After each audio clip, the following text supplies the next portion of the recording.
تیرا شکر ہے، اللہ تیرا شکر ہے، اللہ تیرا شکر ہے۔ تو نے محبوب عطا کیا ہمیں جس نے کلمہ پڑھا دیا، تو نے محبوب عطا کیا ہمیں جس نے کلمہ پڑھا۔ امام ربانی مجدد ثانی رحمۃ اللہ علیہ نے لکھا ہے، ہر انسان ولی بالقوت ہے، ہر انسان ولی بالقوت ہے، یعنی ہر انسان کے اندر اللہ نے اتنا پوٹینشل رکھا ہے کہ اگر وہ اس کو صحیح طرح یوٹیلائز کر سکے تو ہر انسان ولی بن سکتا ہے، لیکن ولی بالفعل بننے کے لیے نیک اعمال کو اپنانا پڑتا ہے۔ چنانچہ کوئی بندہ بھی نیکی کا ارادہ کر لے کہ جی میں آج کے بعد نیکی کروں گا، اچھا بنوں گا، شریعت کے مطابق زندگی گزاروں گا، اور واقعی وہ تقوی کو زندگی کو اختیار کرے تو کچھ عرصے کے بعد اسی کا شمار اللہ کے اولیاء میں ہو جائے گا۔ میدان کھلا ہے۔ رمضان کا یہ مہینہ ہمیں ایک سبق دے کے جا رہا ہے کہ اگر دوران رمضان تم اللہ کے حکم سے جائز چیزوں کو بھی چھوڑ سکتے تھے تو بقیہ زندگی میں اللہ کے حکم سے ناجائز چیزوں کو کیوں نہیں چھوڑ سکتے؟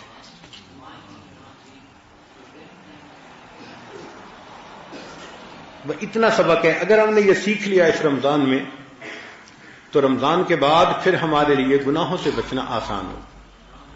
اس لیے تو رمضان تقویٰ سکھاتا ہے، اور تقویٰ پرہیزگاری، گناہوں سے بچنا۔ تو سبق یہی سیکھنا ہے کہ اللہ اگر ایک مہینہ ہم آپ کے کہنے پہ حلال چیزوں کو بھی چھوڑ دیتے ہیں تو پھر بقیہ اوقات میں آپ کے حکم پر حرام چیزوں کو ہم کیوں نہیں چھوڑ سکتے؟ جس نے یہ سبق رمضان مبارک میں حلال چیزوں کو بھی چھوڑ دیتے ہیں تو پھر بقیہ اوقات میں آپ کے حکم پر حرام چیزوں کو ہم کیوں نہیں چھوڑ سکتے؟ جس نے یہ سبق رمضان مبارک میں حاصل کر لیا تو گویا اس نے روزے کی حقیقت کو پہچان لیا۔ ایک بات ذہن میں رکھیں کہ انسان گناہ کرتا ہے دو وجوہات سے۔ بسا اوقات وہ اللہ تعالیٰ کو ہی نہیں مانتا، جیسے دہریے اللہ تعالیٰ کو نہیں مانتے تو خدا کو خدا ہی نہیں مانتے، تو وہ گناہ کرتے ہیں اپنی انانیت کی وجہ سے۔ ہم کسی کو بڑا نہیں مانتے، جیسے ایک دہریے نے کہا تھا مسلمان کو کہ جتنا تم خدا سے ڈرتے ہو میں نہیں ڈرتا۔ دہریہ ہے، وہ تو ایسی باتیں کرے گا۔ تو دہریے نے بھی گناہ کیے، مگر گناہ کیوں کیے؟ انانیت کی وجہ سے، سرکشی کی وجہ سے۔ اس کا نام شیطانیت ہے۔ شیطان نے بھی سرکشی کی وجہ سے گناہ کیا تھا۔ جو گناہ سرکشی کی وجہ سے کیا کرتا ہے وہ انسان کے ٹھکرائے جانے کا ذریعہ بن جاتا ہے۔ ایسے گناہ پہ اللہ اس بندے کو اپنے دربار سے دھتکار دیتا ہے۔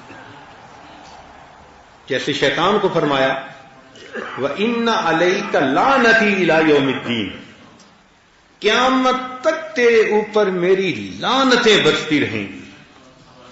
تو ایسا سرکش انسان کہ جو کہے جی میں شریعت کو کچھ نہیں سمجھتا، معاذ اللہ، اور سرکشی کی وجہ سے گناہ کرے، خواہش غالب آ گئی، رہ نہ سکا،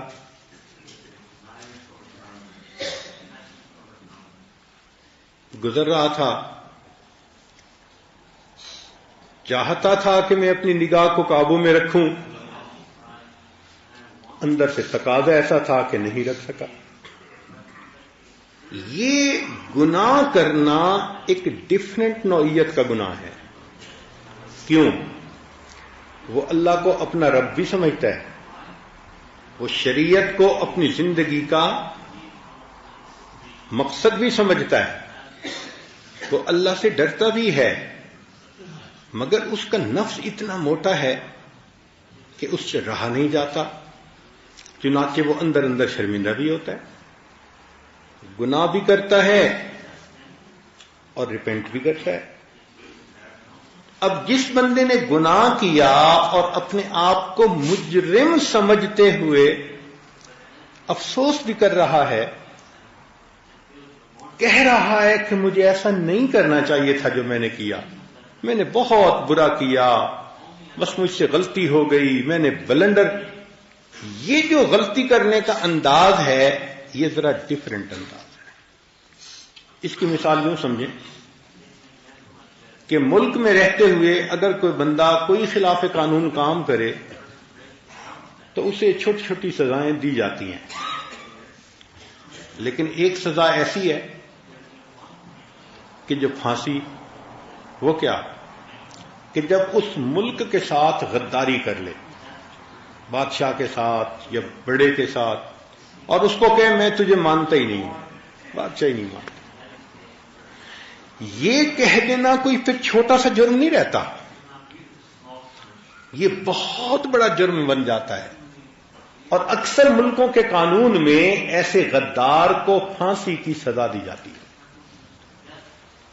اب دیکھو اتنے بڑے اور گناہ کیے، پھانسی نہیں دی، چھوٹی چھوٹی سزائیں، اس ایک گناہ پہ ملک سے بھی نکال دیا یا اس کو پھانسی دے دی۔ اس کی وجہ کیا تھی کہ باقی گناہ جس بندے نے کیے اس نے اپنی شہوت اور اپنی اندر کی گندگی کی وجہ سے کیے، مگر قانون کو بڑا سمجھتا تھا، کسی کو اپنے اوپر اعلیٰ سمجھتا تھا، اور جس بندے نے غداری کی وہ کسی کو بڑا ہی نہیں سمجھتا تھا۔ تو یہ دو گناہ اللہ رب العزت کے ہاں بھی اسی طرح۔ آدم علیہ السلام سے بھی بھول ہوئی تھی، مگر ان کی بھول جو ہوئی تو ان کا ارادہ تو معصیت کا نہیں تھا۔ اللہ تعالیٰ خود فرماتے ہیں وَلَمْ نَجِدْ لَهُ عَزْمًا، ان میں عزم نہیں تھا اللہ کی نافرمانی کرنے کا، بس ایک تمنا دل میں تھی کہ ہمیشہ جنت میں رہوں، جنت سے کبھی بھی باہر نہ نکلوں، ایک تمنا دل میں آ گئی اور اس تمنا کے اندر بھول ہو گئی اور وہ کھا لیا، اور جب احساس ہوا فوراً ربنا ظلمنا انفسنا وان لم تغفر لنا وترحمنا لنکونن من الخاسرین، تو معافی مانگنے لگ گئے۔ تو ایک آدم علیہ السلام کی سنت مبارکہ ہے اور ایک شیطان کا طریقہ ہے۔ شیطان نے حکم نہ مانا انانیت کی وجہ سے کہ میں اعلیٰ ہوں، اور جب اس کو کہا کہ تم نے حکم نہیں مانا تو بجائے اس کے کہ وہ معافی مانگتا، اس نے آگے سے لاجک پیش کرنی شروع کر دی۔ نتیجہ یہ ہوا کہ اللہ نے اپنے دربار سے دھتکار دیا۔ تو گناہ کے دو انداز ہوتے ہیں۔ ہمارے اس ماحول معاشرے میں جس میں کہ مسلمان رہتے ہیں، اکثر نوجوان جو گناہ کرتے ہیں وہ سرکشی کی وجہ سے نہیں کرتے، وہ اپنی اندر کی خباثت کی وجہ سے کرتے ہیں۔ اندر ظلمت ہوتی ہے، نفس موٹا ہوتا ہے، اور نفس ان کے آنکھوں پہ پردے ڈال دیتا ہے۔ جب پردے ڈل گئے تو پھر انسان کوئی بھی کام کر سکتا ہے۔ اس لیے اللہ رب العزت نے قرآن مجید میں فرمایا سوءً بجہالۃ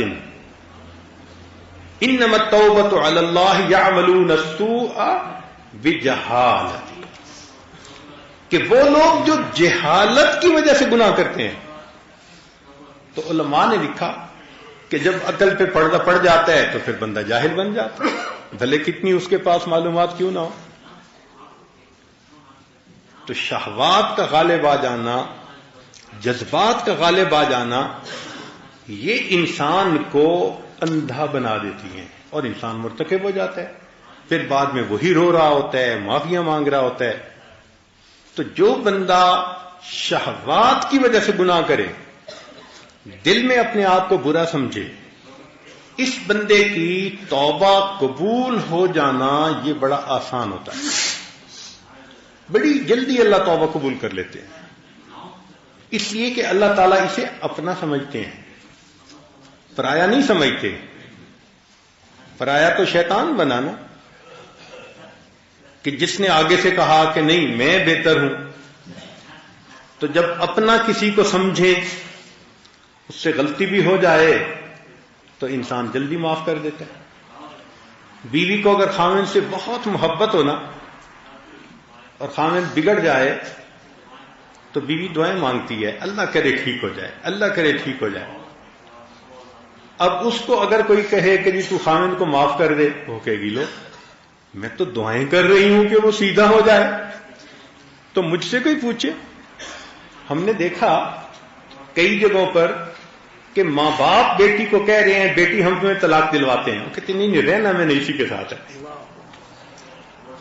رہنا اسی کے ساتھ ہے، بگڑا ہوا ہے، ستاتا ہے، پریشان کرتا ہے، مگر بچی کے دل میں چونکہ خاوند کی محبت ہے، کہتے نہیں ابو رہنا تو میں نے اسی کے ساتھ۔ اب جو بیوی رہنا اسی خاوند کے ساتھ چاہتی ہے، اس خاوند کو اگر موقع ملے بیوی سے معافی مانگنے کا تو بیوی معاف کرنے میں دیر کرے گی؟ وہ تو پہلے ہی تیار ہے، وہ تو راستہ دیکھ رہی ہے کب میرا خاوند میری طرف آئے، رجوع کرے۔ یہی معاملہ باپ اور بیٹے کا ہوتا ہے کہ باپ کو اپنے بیٹے سے محبت ہوتی ہے، اگر بیٹا کسی وقت بدتمیزی بھی کر دے تو باپ انتظار میں ہوتا ہے کہ یہ سوری کب کرے گا مجھ سے، اور پہلے سے تیار ہوتا ہے معاف کرنے کے لیے۔ تو جس طرح بگڑے ہوئے بیٹے کا انتظار ماں کرتی ہے، بگڑے ہوئے بندے کا انتظار پروردگار بھی فرماتا ہے کہ یہ میرا بندہ کب میرے در کی طرف واپس لوٹے گا، کب یہ مجھ سے معافی مانگے گا۔ حدیث مبارکہ میں ہے کہ یہ میرا بندہ کب میرے گناہوں سے توبہ کرتا ہے، کب یہ مجھ سے معافی مانگے گا۔ حدیث مبارکہ میں ہے کہ جب کوئی بندہ اپنے گناہوں سے توبہ کرتا ہے تو اللہ تعالیٰ کو اس پر کتنی خوشی ہوتی ہے۔ نبی علیہ الصلوۃ والسلام نے ایک مثال سے بات سمجھائی، فرمایا کہ ایک آدمی صحرا میں سفر کر رہا تھا، سینکڑوں میل سایہ نہیں ہوتا، پانی نہیں ہوتا،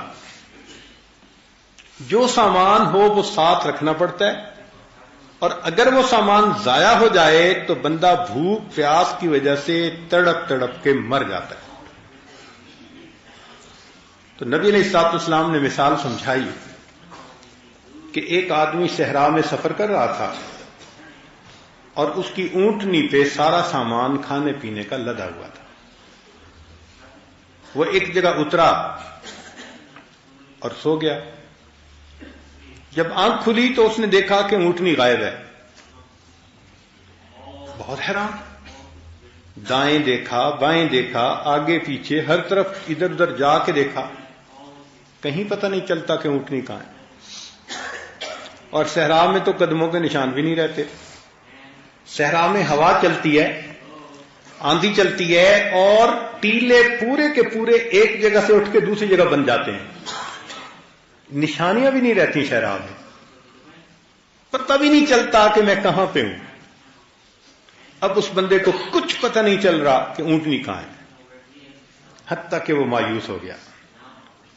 جب مایوس ہو گیا تو اس کو اپنی موت نظر آنے لگ گئی کہ میں پیدل چل کے یہ صحرا کراس کر نہیں سکتا، اور گرمی اتنی ہے کہ ایک دن میں ڈی ہائیڈریشن ہو جائے گی، پینے کو پانی نہیں، کھانے کو کچھ نہیں، تو بس اب مجھے موت کے منہ سے کوئی نہیں بچا سکتا۔ یہ اس کی کیفیت ہو گئی، بہت غمزدہ، بڑا ڈپریسڈ، اس حال میں کہ جب اس کو موت نظر آ رہی تھی